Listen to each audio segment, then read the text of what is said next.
탈출기와 거울보기 23번째 금송아지와 계약 위반. 김영선 루시아 수녀. 모세가 하느님께 증언판을 받기 위하여 산으로 올라갔던 40일 동안 이스라엘 백성은 하느님의 부재를 체험합니다. 모세는 언제 산에서 내려올지 알 길이 없고 하느님은 과연 그들과 함께 계시는지 의심스럽기만 했습니다. 탈출기 32, 34장은 모세가 산에 올라가 있는 동안 이스라엘 백성에게 일어나던 중대한 사건과 그 사건의 해결 과정에 관하여 이야기합니다.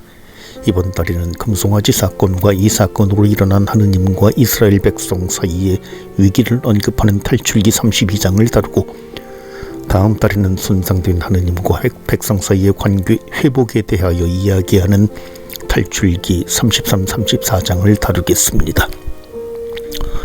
모세가 산에서 하느님에게 성막 건설과 그 성막에서 사용될 기물의 제작에 관한 말씀을 듣고 있는 동안 산 아래에 있던 백성은 모세의 지연을 감당하지 못하고 아론에게 우리를 이끄실 신을 만들어 달라고 종용합니다. 백성은 그들을 여기까지 이끌어 주신 하느님도 하느님의 종 모세도 신뢰하지 못한 것입니다. 보이지 않는 것을 믿고 기다린다는 것이 어리석게 여겨졌을지도 모릅니다. 하느님을 믿지 못한 그들은 당장의 불안을 해결하기 위하여 눈으로 보고 손으로 만질 수 있는 그 무엇을 만들고 그것으로 안정을 찾고자 합니다. 이것은 언제든 보고 싶으면 볼 수 있고 만지고 싶으면 만질 수 있는, 달리 말해서 그들 마음대로 할 수 있는 그들의 뜻에 복종하는 신입니다. 이것이 바로 우상입니다. 아론은 백성에게 금 귀고리를 거두어 녹인 후 형틀에 부어 금송아지 상을 만듭니다.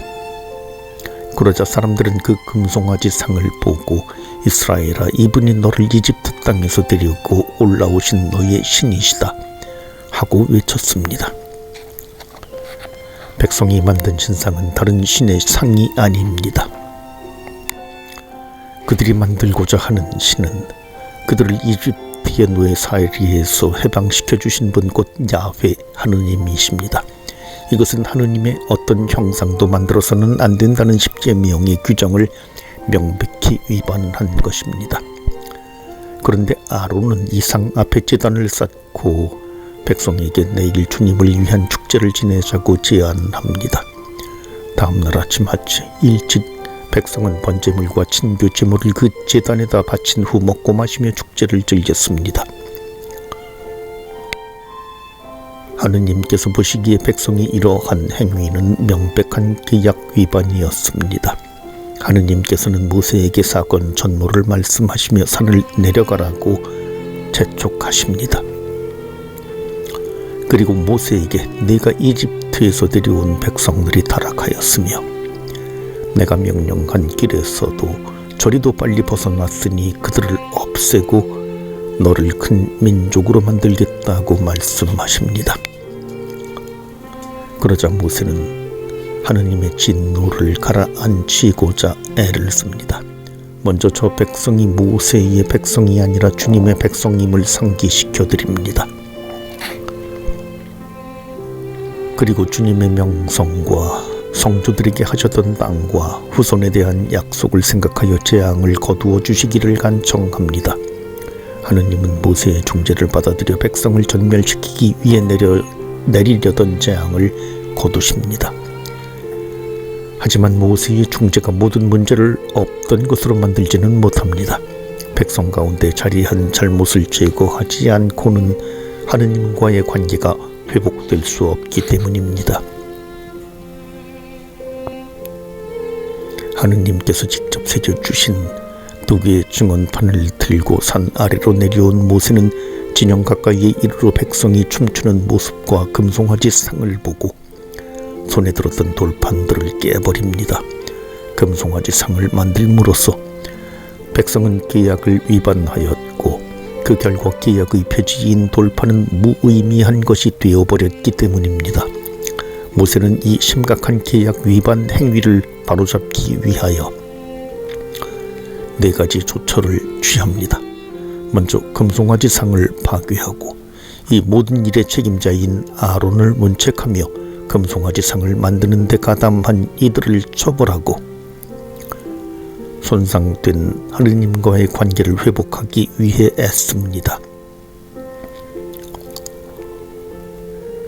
첫 번째 조처로 모세는 백성이 만든 금송아지를 가져다 불에 태우고 가루로 빻아 물에 뿌린 후 그 물을 이스라엘 자손들에게 마시게 하였습니다. 이는 우상을 가장 극심하게 모독하는 행위인데 결국 그 금송아지 상은 인분이 되어 나갈 것이기 때문입니다. 훗날 예후가 바알 신전을 뒷간으로 만든 것과 같은 조처입니다. 이어서 모세는 아론을 문책합니다. 왜 백성을 죄악으로 끌어들였느냐고 묻자 아론은 백성이 악으로 기울어져 있어서 그들이 원하는 대로 해주었다고 변명합니다.